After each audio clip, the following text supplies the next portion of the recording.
السلام عليكم ورحمة الله وبركاته. جمهور نسر الجزيرة في كل مكان، أهلا وسهلا بكم. معكم عمرو مصطفى للحديث عن أخبار النادي الأهلي.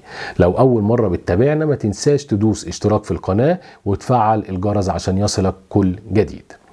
لو بدأنا بأخبار النادي الأهلي بيستعد بقوة لمواجهة الهلال السوداني يوم السبت إن شاء الله في السودان الساعة 3. طبعا دي مباراة قوية. الأهلي خلص الرحلة بتاعت كأس العالم للأندية في المغرب، كانت مشاركة نقدر نقول متوسطة، لعب 4 مباريات، كسب 2 وخسر 2 وحصل على المركز الرابع. مباراة الهلال السوداني هي بداية دوري المجموعات للنادي الأهلي، علشان أول مباراة اللي هي مباراة القطن الكاميروني تم تأجيلها بسبب مشاركته في كأس العالم للأندية.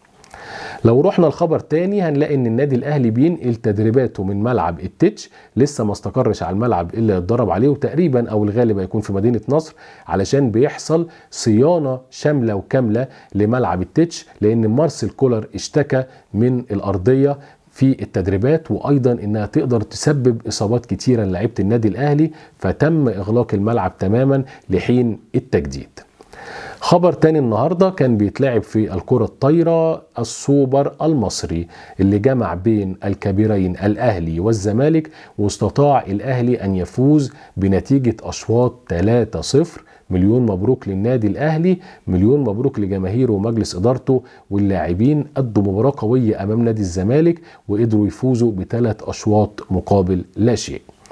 الخبر الأهم معانا النهاردة وهو أن الاتحاد العربي لكرة القدم أرسل لنادي الأهلي النهاردة بيطلب أنه يشارك في كاس العرب، البطولة اللي هتقام في السعودية. طب هل ده هينفع ولا مش هينفع؟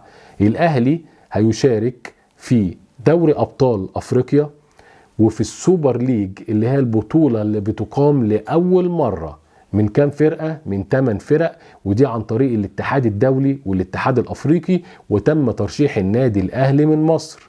طبعا اتحاد الكورة في مشكلة أساسا، ان ازاي الأهلي مع الدوري والكاس والسوبر هيشارك في دوري أبطال أفريقيا وهيشارك في السوبر ليج.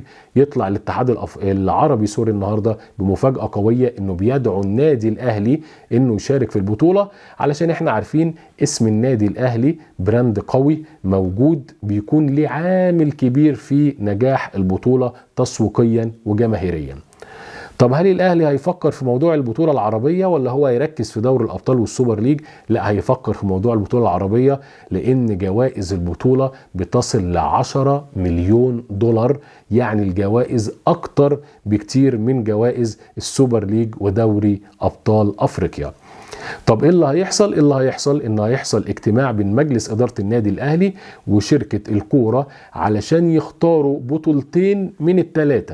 هو مش هينفع يشارك باي حال من الاحوال في ال3 بطولات الى جانب دوري وكاس، يبقى احنا بنهزر، يبقى الموسم ده مش هيخلص اساسا.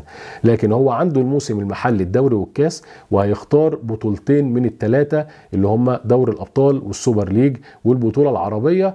النادي الاهلي هيشوف مصلحته فين، اللي فيه الصالح ليه، وهيتم اختيار ويعلن بعد كده هو هيشارك في ايه. بنتمنى التوفيق لنادينا العظيم نادي الاهلي، وان شاء الله نتمنى له الفوز يوم السبت على الهلال السوداني، ويفتتح مشواره الافريقي بدوري المجموعات بفوز هام، ويتصدر المجموعة ويكمل طريقه ان شاء الله باذن الله الى اللقب ثم كاس العالم في السعودية.